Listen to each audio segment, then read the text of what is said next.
Welcome to Diversity Conversations, where we engage in thought-provoking dialogue to identify leadership solutions to today's most challenging conflicts. Stream live each week, Saturday 9:30 a.m. to 11 a.m. Hosted by Diversity, Equity, and Inclusion Strategist and CEOs Eric Ellis and Tommy Lewis.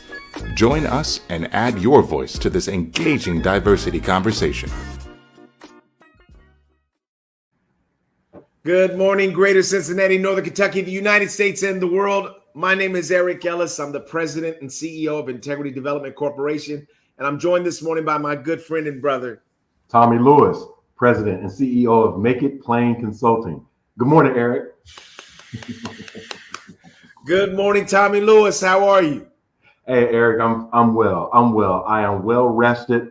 Had a lot of energy over the last couple of days. And good. I'm re-energized with love, laughter, and life. It's a great morning for me, and I hope the same with you. Tommy, it's a great morning, and following a fantastic evening, community, we had the honor of being invited over the Tommy and Penny Lewis's house last night. To fellowship with friends and just eat and laugh and listen to Tommy DJing. I mean, it was phenomenal. I mean, DJing at the quality of, at the highest level.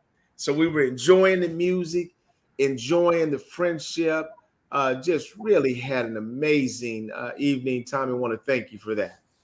Absolutely. It was an honor and a pleasure. I want to give a shout out to a local chef, Chef Nim. We had Chef Nim come in and he started us off with a rack of lamb. Right. He passed out some plates. There were about 18, 20 people. Passed out some plates and a couple of napkins. What is this? And then start dropping those lamb chops on our plates, and it set it off, Eric. It just melt in your mouth. Melt in your mouth. And that was the beginning of going social. We just went social. Yeah. Man, I was laughing about the beautiful salad that he pulled out. I said, I'm not even going to try it because I'm going to make a mess over here. My wife ain't going to like that. Boy, we just had so much fun laughing last night. I mean, really. Indeed. Amazing. And the dessert. That dessert, I never had that in my life. Some kind of strawberry, almost like a banana pudding, but a strawberry pudding. And it was just delicious. The macaroni and cheese. Tell Penny before y'all put anything out in the trash, I'll come by. Say we don't do leftovers. I say you don't. Right. Yeah. Right. So it was great. It was great. Thanks for coming out. You and Judy and all our other friends and family just to come out, like you said, Eric, the fellowship. And I would like to invite others in the community. When you think about your loved ones, not just your family, but also your friends, wow, the effort is intentional, right? There may be an expense, sure. However, from my perspective, I needed something else in my life. And so God had been speaking to me and he said, are you going to wait for it? Right? And I said, wait for what? Are you going to wait for the blessing that I surround you with? What is that blessing? The blessings of love and friendship, fellowship. Yeah. I said, well, everybody's busy. Right. He said, don't be surprised that other people are waiting for the same opportunity.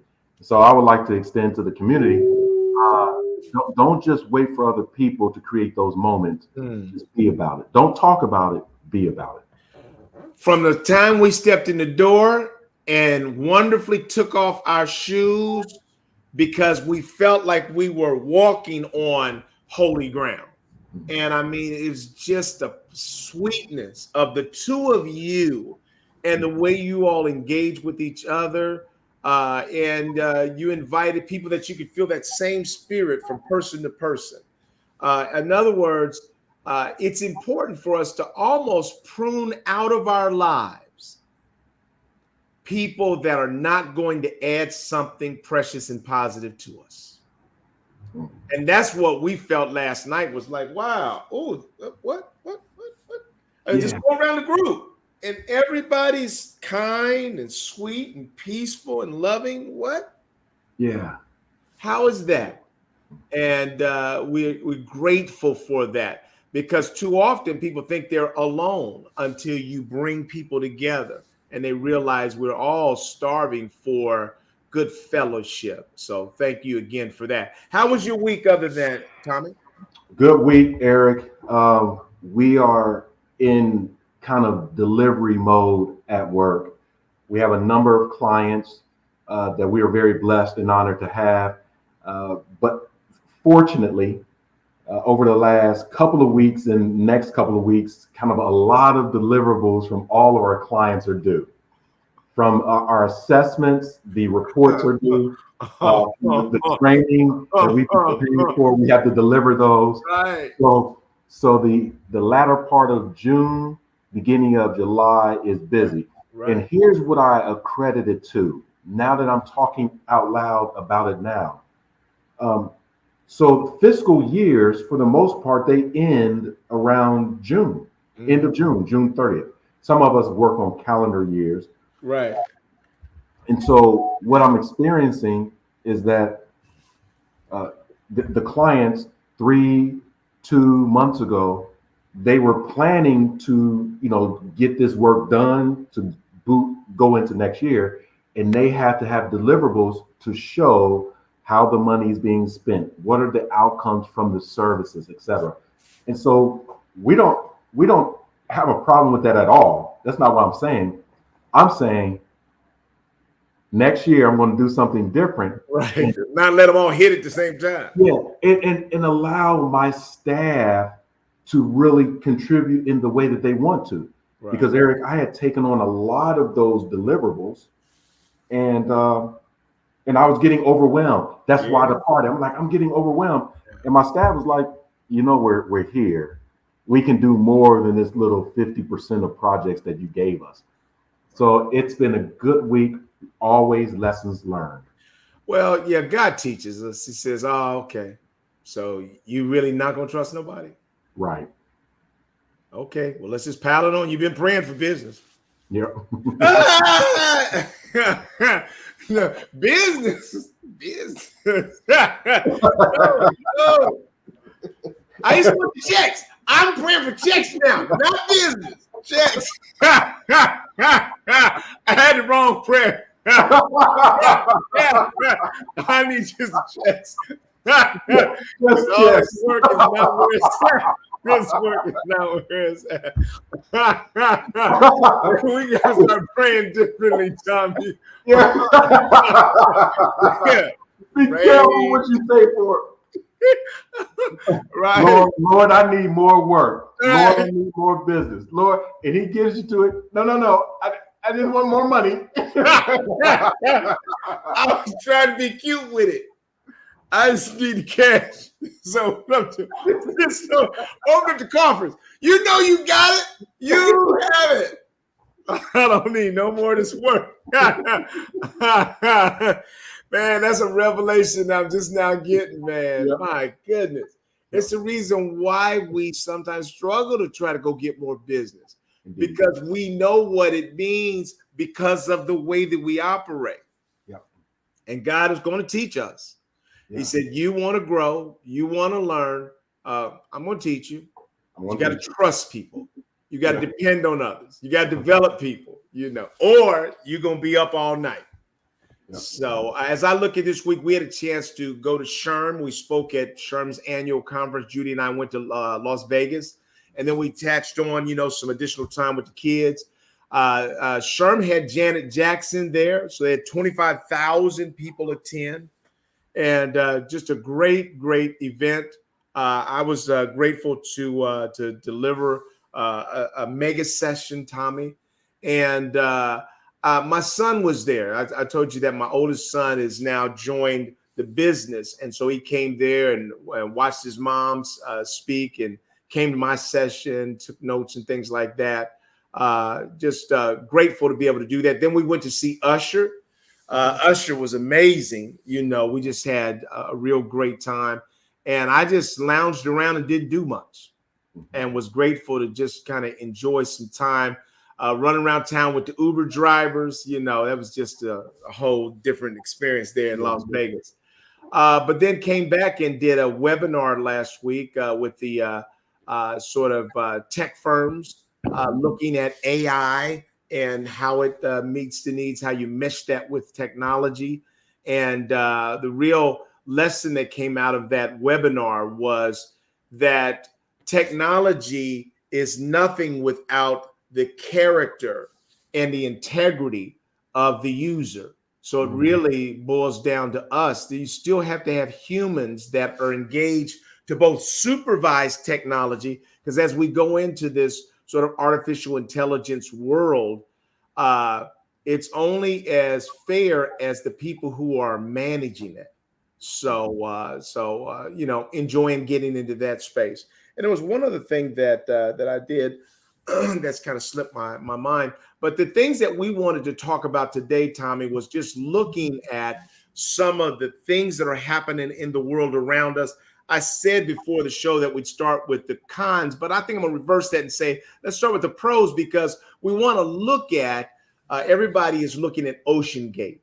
And we all were waiting on pins and needles. Are they going to get to them before they run out of oxygen?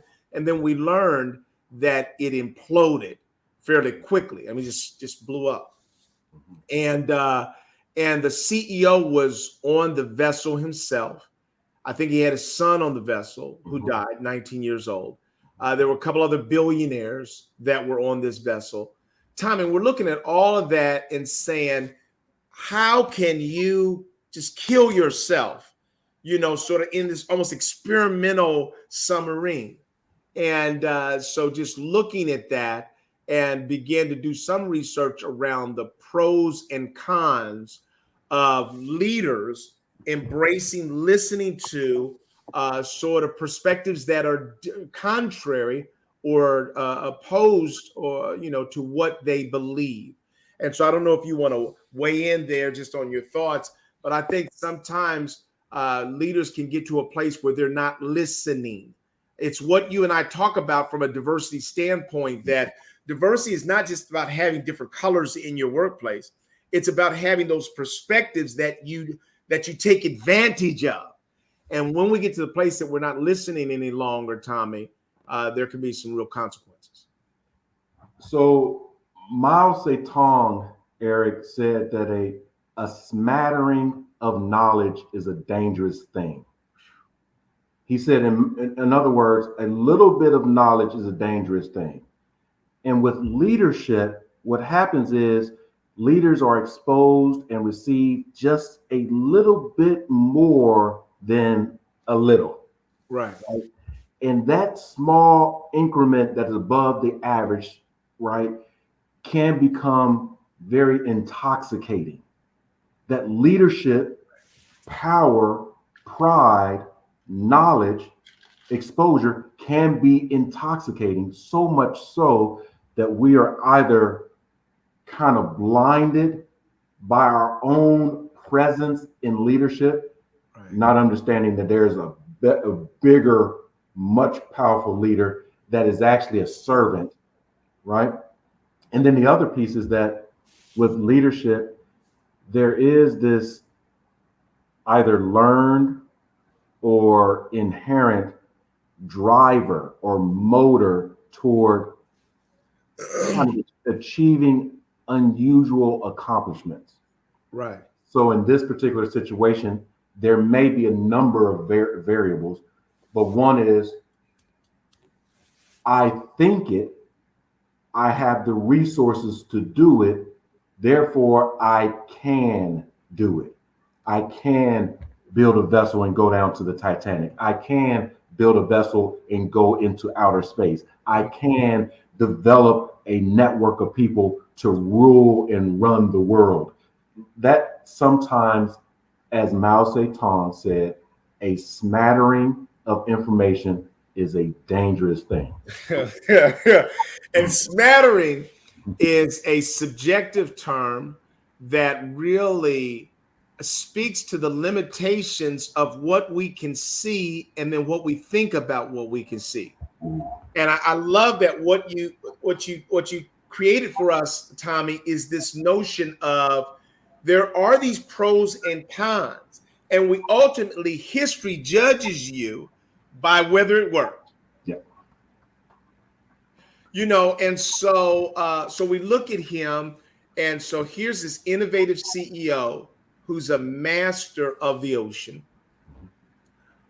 He is clearly confident in his creation. Absolutely. And everything in him says, this is it. You do not put your life in the hands of something that you are not absolutely confident, over 100% confident that this is going to be fine. And it's just should be telling to all of us that the Titanic, that's what you were going to look at. Yep. The Titanic, which was the arrogance of the builders. There is nothing that can take down the mighty Titanic, and it's in the bottom of the ocean, and you literally die in a innovative vehicle with the same level of confidence of the people who built the Titanic. And so there is a lesson for us in that. Yes. But the other side of it is we can never stop going to the frontiers. We can never stop believing that we've got a new and better way. And so there's this balancing act. We look at Putin today, because all these things kind of tie in, went into Ukraine with all confidence that in 2 weeks I'll have this thing. And I'll be able to recreate the old Russia, Soviet Union or whatever. And so literally now, a year or so later, now you've got the Wagner group, which was your mercenary group, has now turned on you. Mm-hmm. You never anticipated that. Mm-hmm. And now it's a complete mess, and you may also implode. And you're literally looking at the whole world, thumbing your nose at it. You don't care. You don't have to listen to anybody. You've already used state television to brainwash all the Russian people. And so you think that there's nothing to stop you. You never anticipated that evil is never loyal. Evil is never loyal. Evil is never loyal. That is profound, right? That is profound. And so we have to be prayerful. Right. We have to be conscientious, right? We have to understand what's happening. And we will, Eric, make mistakes. The followers may follow the wrong leader. The leader may believe their leader and look back. There's no followers, so they're actually alone, right? And it's cyclical. Here's what I take from that as well. That as you were talking, I'm thinking of over the many millennium, there have been millions, if not billions, of people who have inhabited this earth. And if it weren't for certain leaders, risk takers, those frontiers people. That's good, Tommy. Right? We would not be having this conversation. That's right. Right? Because we have to think about this, that let's just take technology, the medium that we're using. We're in different physical locations, and our community, and we're engaged with them. There was a person at one time experimenting with electricity to power the technology. And they were shocked. In some cases, they died. Right. And folks like, what are you doing playing around with that? Right. Just hold the candlestick and put the flame on it. Right. Laughing at them. Yeah, laughing. Fools, what are y'all doing? Say, wait a minute. You don't know what we know. And it may not be me that makes it there, right? But there's going to be people later that's going to benefit from the risk reward that I'm taking. Leadership can be a lonely occupation, right? But leadership can be incredibly rewarding and freeing as well. So I would say that with our beloved souls that perished That's right. in their adventure, right? That, and I don't know them, right? But I would imagine that they were. The thing is, the media can be such a cruel place that they just take advantage of any story that they can pander. But we do have to, as you said, first of all, we want to send out all of our condolences and well wishes and prayers to the families of those who were lost with the Titan, and we want to sort of collect up as many lessons as we can in our own lives. Because that's part of where our laughter came from. Is you started talking about incidences that you've done where we're thinking, we're confident that I got this. I'm about to do something new. Before I'm way out away from the shore. Like, what am I doing out here? We can't even bring the community up to speed on that. But it was just amazing. But what I'd like to do is, first of all, talk about the pros of leaders inviting, welcoming in perspectives that are contrary to the one that you have. And so one of those is enhanced decision making. When leaders actively seek out and consider perspectives different from their own, they gain a broader understanding of complex issues. This allows them to make more informed and well-rounded decisions that take into account various viewpoints and potential consequences. Tommy, anything you want to add about that? Yeah, two things. One, Eric, I believe that any person, regardless of if they deem themselves a leader or they're chosen as the leader, we only have infinite mental power and capacity. We literally do not know everything. Right. We don't. We run out of ideas. We run out of solutions. Mm-hmm. We run out of that singularly. To enhance our decision making as a leader, it is best to get the thoughts of others. Literally, Eric, diversity of thought. Absolutely. Right? And it's not diversity of thought from three different people who have the same experiences as you. That's groupthink. Right. I'm talking about different experiences, right. People looking at the same event from different ways. That makes sense. And then the other part is that when you and us, when we engage other people in the decision-making process, the leader is actually just really saying yes to the thoughts. In other words, you have 10 people around the table and you're hearing these different ideas and solutions around what should be done, right? And the leader has their own view, but they're hearing these other viewpoints that actually increases their wherewithal, increases their lens, right? And then that leader will say, Eric, that's a good idea. Here's what I'm going to say. We're going to move forward. Eric says, that was my idea. Yep, that was a great idea, Eric. We're going to do that. And then it works. The leader gets pride in that. What other ideas work? Because now I don't have to work as hard. I work smarter. Right. It enhances my decision-making process. Right. I was watching this movie, I think it's on Netflix now, about Frito-Lay. And the Mexican young man that was a gangbanger came in as a janitor, but had this brilliant idea that everybody at the plant was just laughing him out and he just sort of secretly called the CEO up and pitched his idea. The CEO ends up coming to this little town to hear his pitch. And he was trying to throw up PowerPoints and everything like that, but that was out of his element. He just started saying, what do you even know about the Latin American community? My people don't eat this stuff that y'all, they pouring on all kind of spices. So I and they just blew that thing up into $1 billion business. Tommy, because you were willing to consider the input of someone without a college degree. That don't mean nothing.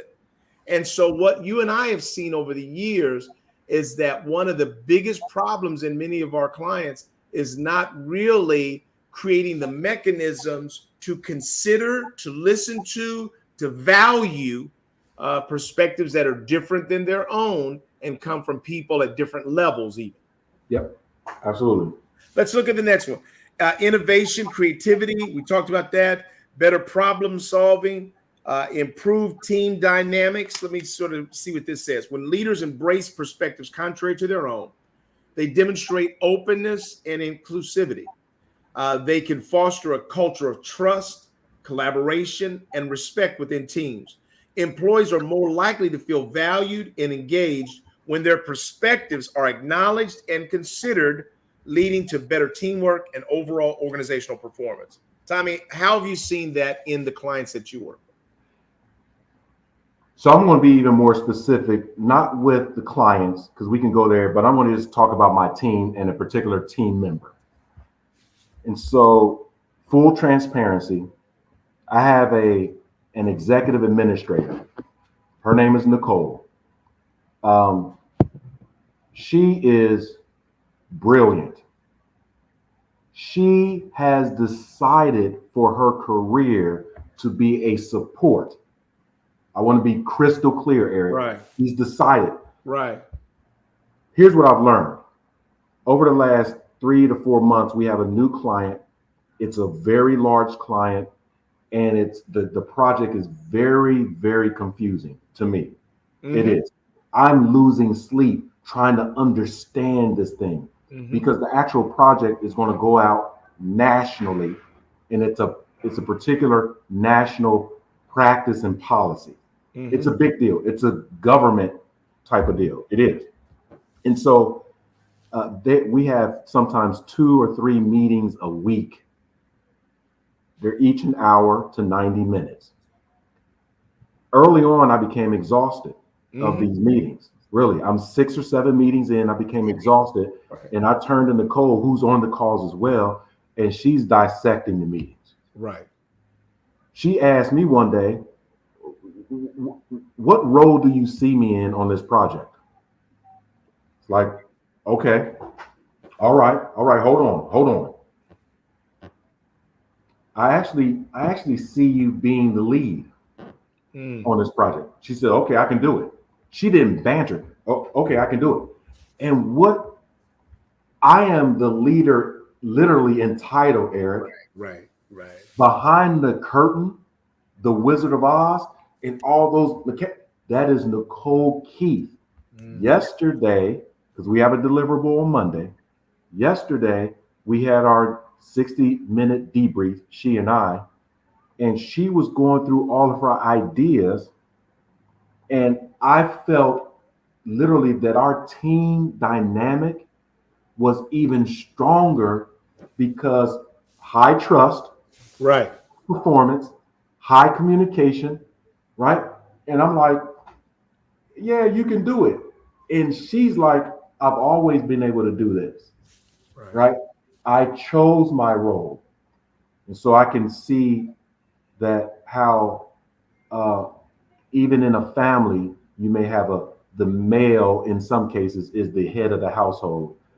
But in many realities, Eric, it is mom that's really running the show. Right.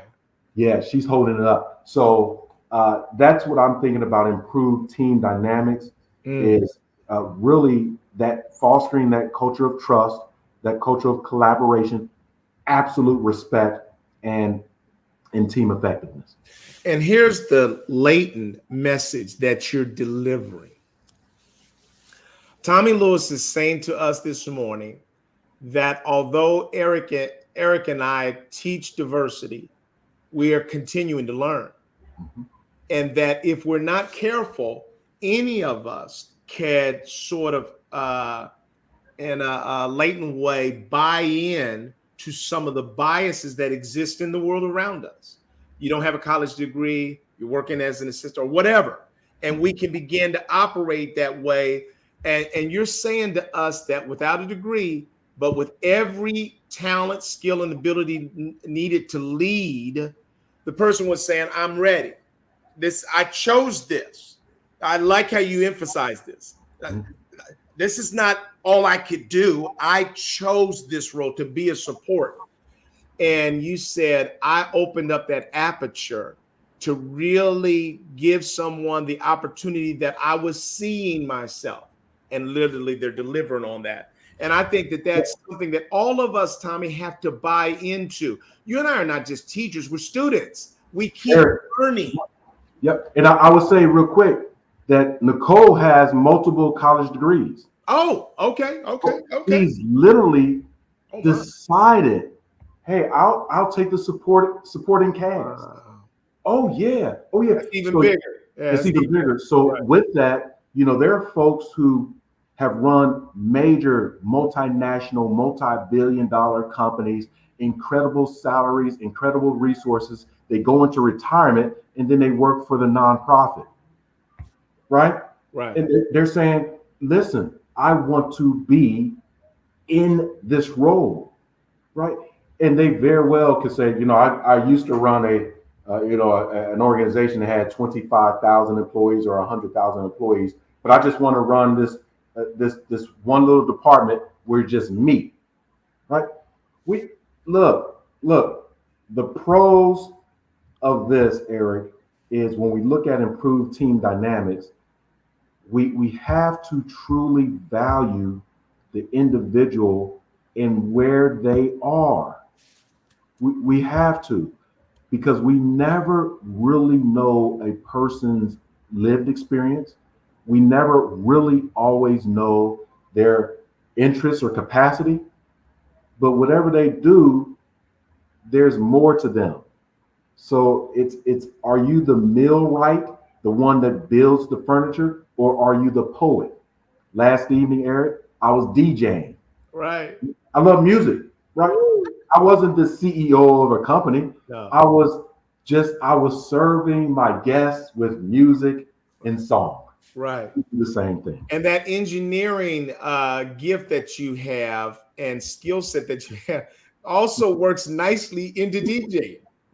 And I was just enjoying watching your mastery with mixing music. And it was just refreshing, man. I'm going to stop right now and just thank God for the precious moments that we had yesterday and right now. And I'm going to say to our community that you don't need any money at all to be able to find these moments of community. We used to do it a lot more when we were younger and people were together and folks was out on porches and things like that. We lost porches and then we just went inside. And we went inside and we start sort of isolating ourselves away from each other. We've gotten too busy, Tommy. And, and busyness has kept us away from our blessings. And last night was just a peaceful blessing. But what you're talking about right here now in terms of our teams, my assistant doesn't have a college degree, and yet she continues to grow and learn. And I value her instincts. I mean, she was not naturally, diversity is the furthest thing from who she is. But over the years, she's developed some understanding and certainly some instincts around emails that I write, articles, or anything else. And I really do believe in giving people the freedom to expand their wings, however far they can go. Yeah. I'm enjoying my son right now being an intern with us right now. He just did a summary of the webinar that we did that was just so powerful. I was just really pleased with that. The last couple of weeks, he hasn't submitted an invoice. I'm saying, hey, Eric, how's everything going? You haven't submitted an invoice. He said, Daddy, I haven't done the work yet. And so I'm just grateful to see all that. I know I'm a bit off track, but just as we talk about our teams and being open to what people bring, and as we are open, we see them expand the boundaries of what's possible within our organizations. I think that that's powerful. The last one was sort of adaptability and resilience. By embracing diverse perspectives, leaders become more adaptable and resilient in the face of change. They are better equipped to navigate complex and uncertain environments by leveraging a variety of viewpoints and insights. This flexibility allows leaders and organizations to adapt their shifting circumstances, seize new opportunities, and remain competitive. And I think that adaptability and resilience can work in businesses, but it also can work in families. Tommy, take either side of that. So if we think from a community perspective, Eric, there are certain communities in this country and around the world that are unfortunately marginalized or underrepresented, and maybe even historically. And if we look at certain marginalized, underrepresented, maybe in some cases oppressed communities, over hundreds of years, they have weathered storms. They've made it through, right? And so that insight of seeing how another person or another group of people have come through some of the most difficult times in human history to still be with us to go through more difficult times. It's a lesson that is right in front of us. It's a blueprint. And so a leader will, if they are diverse in their thinking, open to new opportunities, open to different insights, will say, you've made it through this. How might I? Right. What skill sets do I need from an adaptability perspective, and start to implement those skill sets from a resilience perspective?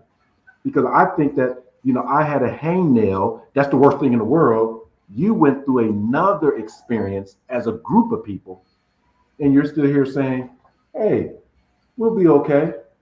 So my little hangnail, although major to me, is something I can get through.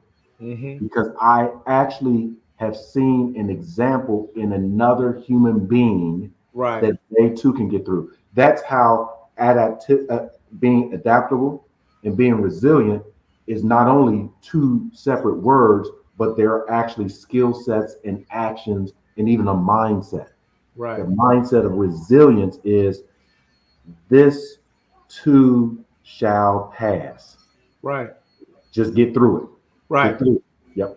Judy had been telling me for a decade, Eric, you got to go digital. You got to go virtual. I told her I didn't even believe in it.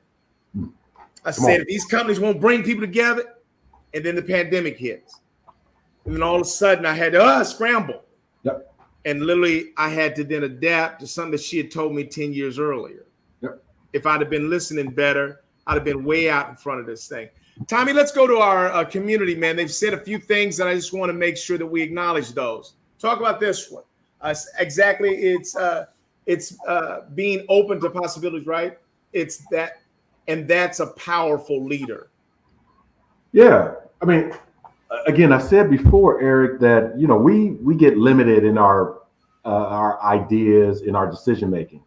In fact, there's research out there that says that some of some of the largest corporations and their leaders try to minimize their decisions to give their mind capacity to make decisions when it's needed. For example, some of our leaders choose to wear similar clothing so that they don't have to make the clothing decision in the morning or the afternoon, because that's a decision that our mind has to make that could be used at another space. And so we want to, be open to other ideas, because we may be tapped out. Right. Maybe just tapped out. April says, yes, I've been overlooked because I don't have a degree as well. Right. And so that's unfortunate, very unfortunate. And it's a bias. It's a judgment. Right. Now, here's the thing. A true leader may have a number of criteria that they are evaluating talent by, right? One may be a degree, another may be experience, another could be a bias of gender, race, ethnicity, communication style. But we also have to remember, if we can, we have to remember that there are skills and abilities under the waterline. Right. And so of late, the last 5 or 10 years, Eric, companies have said, we're going to move away from this particular college degree and 5 years experience. Right. 1 college degree, 5 years experience. And folks started to challenge the 5 years experience criteria. Right. They say, hey, I have 10 years, 15 years, 20 years, and you still said no because I don't have the college degree. Mm-hmm. What's real? Right. 20 years of experience, which is much more than the 5 that you want, or 1 year. Leadership, it is a fleeting proposition. One day we're a leader, and the next day we are confused. Right? It's like, and you say it as I close, Eric, you say it all the time that there are more and more quote unquote leaders who are under self-stress because they themselves believe that they have to know everything. Right. Sometimes the workforce says that. But if we can just exhale, fall back, and just be, and allow other people to tell us, hey, you're leading us. Well, thank you. I'm just doing me. Right? I think we'll be better off. Sometimes we have leaders, people just running out in front saying, hey, I'm a leader, I'm a leader, I'm a leader. And really, they don't know what it takes to be a leader. So in the spirit of true confession, in my house, as I grew up, there was no question about whether you would go to college or not. Mm-hmm. It was just assumed. You just, high school, you go right to college. I went to college, Tommy, and clowned. Straight up clown. Had a ball. I had a ball, bro. And my father had just gotten tired of playing. We were just threw in the towel. I mean, we became best friends, man. I'm clowning. I didn't do nothing. I was playing ball, go to parties. I transferred from Anderson, went to Wright State, made the basketball team there, man. We was on TV and stuff all the time, signing autographs. I ain't doing nothing, man. I skied out like skied out of college. Horrible, just didn't do anything, man. And I was going to companies trying to get jobs, and they were like, hey, you played for Wright State, that you all won the national championship. And then they would look at my transcript and say, well, I'll tell you what, we don't have anything right now. And I was like, oh, man. So then I had to go back to graduate school to get my master's degree to prove that I could think. I went back to graduate school, and the guy was like, there was a black professor who was trying to get me in.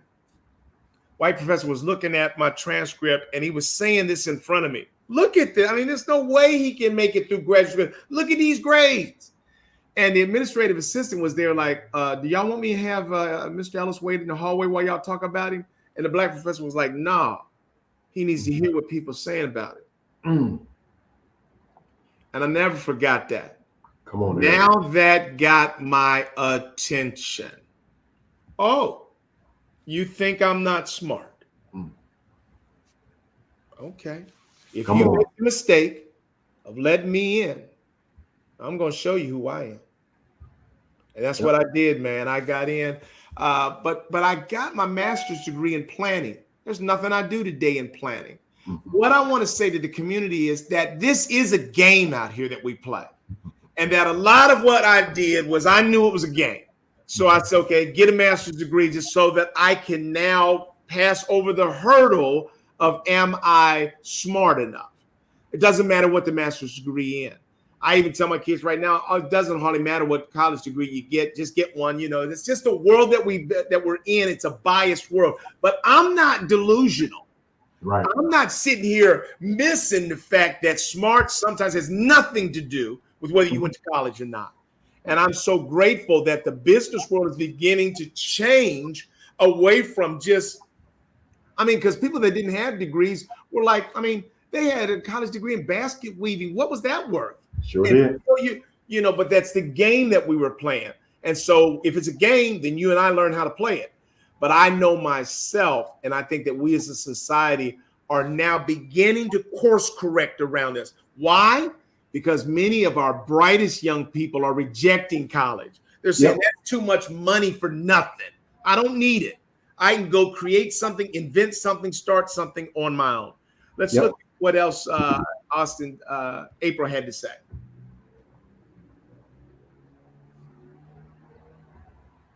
Hold on. She first said this. I've had babysitting certificate, first aid for over 20 years now. I think that this is all, powerful. This is her story. Yep.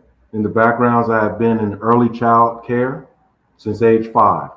I became an aunt, though, intentional on learning how to take care of younger ages. Right. There's a skill set there. Right. Absolutely. Right?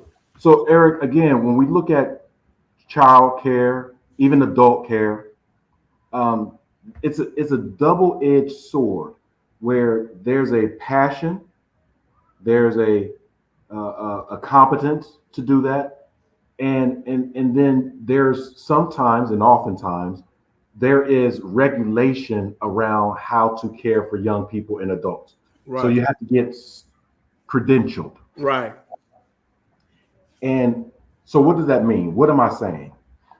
We have a number of folks in the community who raise children, grandchildren, other people's children. You remember back in the day, it was that one house that everyone would take their children over. Right. And they were over at Miss White's house. Right. It was 20 deep in Miss White's house. And she managing it well.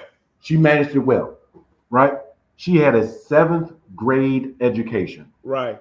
And managed it well. She had adult children who had children who had children. Right. And then there was another entity that came into the community and said, well, you can't do that. You can't do that. I don't care if you are 93 years old, right? And you've been doing this since you were 5. Right. Right. I don't care if the children that you've been caring for over the decades are now community leaders, corporate leaders, government. I don't care that they become successful. You need a certification. Right. I share that story to just dovetail to what Eric is saying. Know the game and play the game. Right. If the game says you need a certificate, get the certificate. Right. Right. If the game says you need to prove that you can do it, do some things, have your proof, and show it. Right.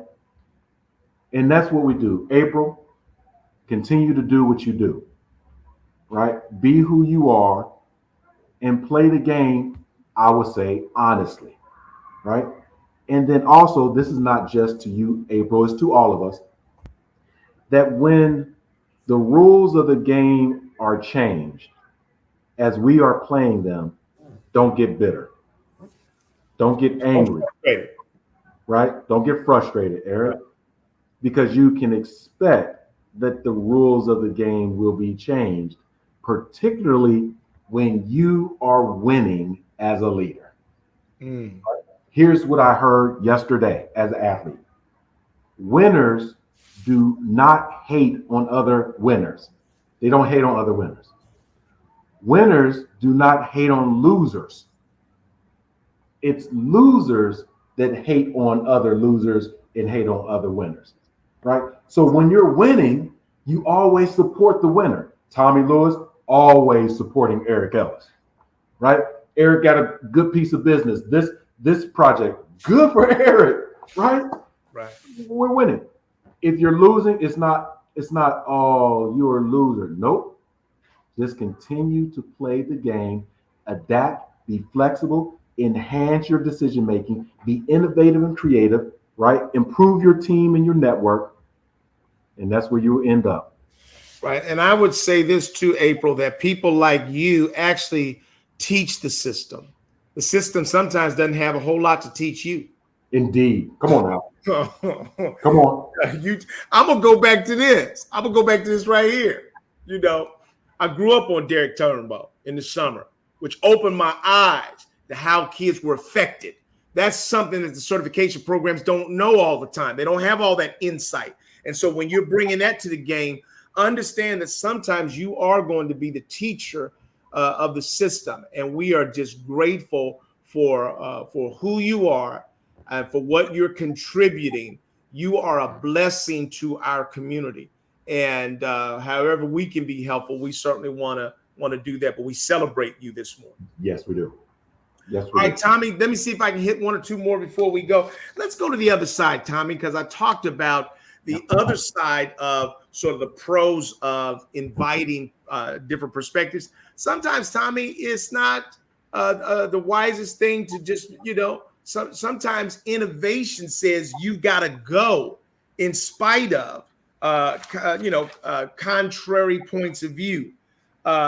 One of them says, so on the con side of why it can be difficult or you should not be as open is information overload. Now, this happens to me sometimes. I've told this to my wife sometimes.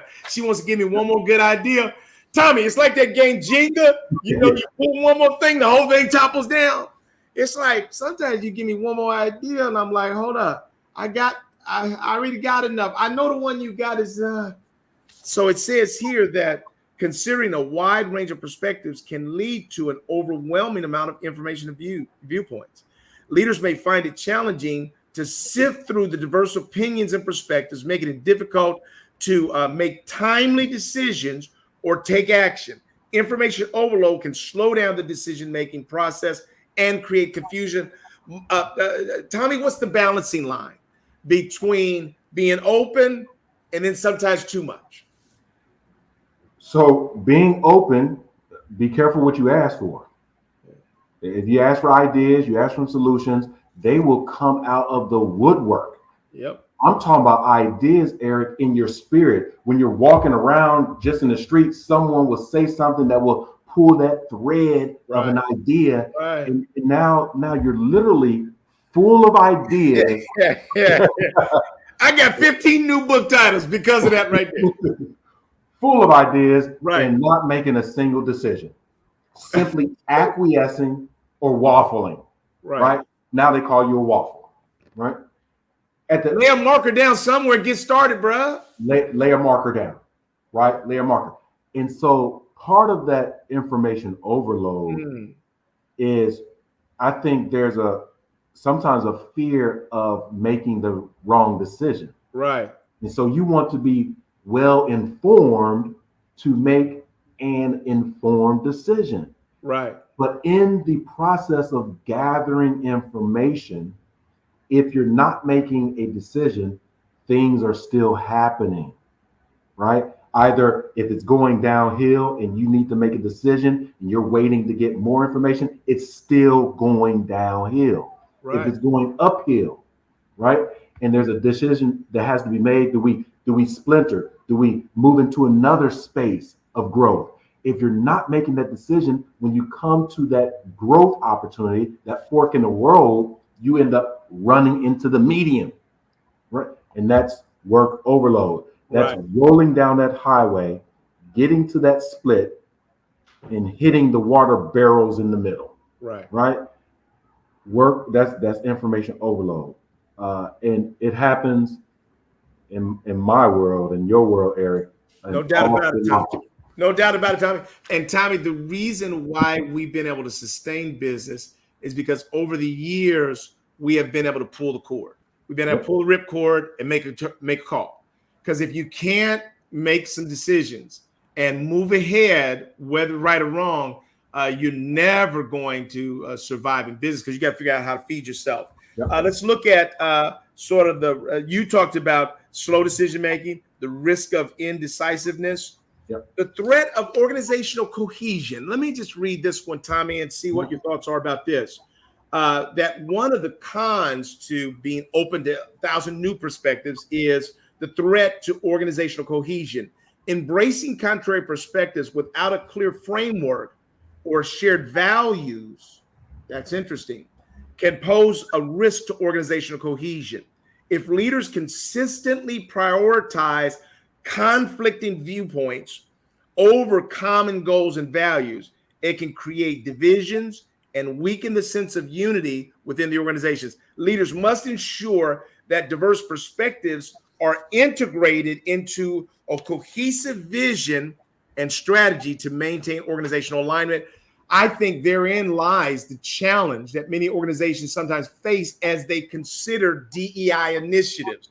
Is what's the balancing line between sort of inviting diversity, innovation, and then setting standards that we then sort of Tommy, what are your perspective around that? How do you help organizations walk the line of welcoming in diversity, but then making sure that you maintain unity as well? So one way that we do it, Eric, is, in our practice, we really look at our true north, right? What is the organization's true north? It may be aligned with their mission statement. It may be aligned with their vision. Goals and objectives change annually every couple of years or so. But what truly is your true north? Once your organization has identified your true north or its true north, then I like to see it in 3 different buckets. Okay. People, process, and culture. Once we have identified that true north, looking at organizational cohesiveness, and to thwart that threat to the cohesiveness, we have to look at our people, right? All the people systems. So not just the people, but the systems that recruit the people, the talent, skills, and abilities of the people, that retain the people, that develop the people, all of the people, as people change constantly. Right. Right? That's important, Eric, because it's not just the physical people, it's the mindset of the people. Right. People change their minds. Right. Yeah, you can hire someone and then a year later they say, well, I'm looking for another job. People do that. Right. So looking at the people from the process perspective, what's the process toward cohesion? Mm-hmm. What's the practice? What are the protocols when there is a challenge, there's a threat, there's even a problem? What's the protocol to actually address that problem such that we maintain trust, maintain communication, collaboration, innovation, right? What's the protocol? Because if we don't have the protocol, the procedure, then we're just willy-nilly. Right. Right. And then lastly, the people is the who, the process is the what, the culture is the how. That's what organizations are really trying to get to. How do we sustain our mission and our vision? Through the people, through our processes, will envelope into the cultural how. Easier said than done. Absolutely. Because Tommy, the more I work with organizations, the more I see the brokenness of humanity. Yep. I like what Ugly was saying. D.L. Ugly was saying yesterday. He was saying that Biden is the father of both a broken nation and a broken son. In other words, everywhere you go, we've got challenges. Mm-hmm. And what I see, Tommy, is that it becomes difficult when people don't see the world exactly as it is. Mm. They see it exactly how they see it. And sometimes those are opposing. And so you're going to have to, I tell organizations at the end of the day, because organizations have tried to remain neutral on so many diversity topics. It just is safer, neutral. But they're being forced now to pick sides. And because people are not allowing them to be neutral.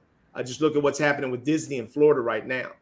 DeSantis is going after Disney because of their support of wokeness, and Disney's fighting back now. And they're saying, okay, we're not going to bring our $1 billion business expansion to Florida. So what happens is that businesses ultimately and individuals ultimately have to stand next to our values. Whatever your values are at the end of the day. So as you look at this question of the pros and cons of welcoming perspectives or sometimes pushing back, I think that has to line up with what your values are. And I would say always be open initially to listening to different perspectives, because it unlocks different places in your brain that lead to creativity and innovation. But at some point, you do have to make a call. And I've talked to you, Tommy, about times when I've had to make calls that were different than what my team saw. Because at the end of the day, the buck is going to stop with you and I. We don't want to find that we have too many chances when we are closing people out.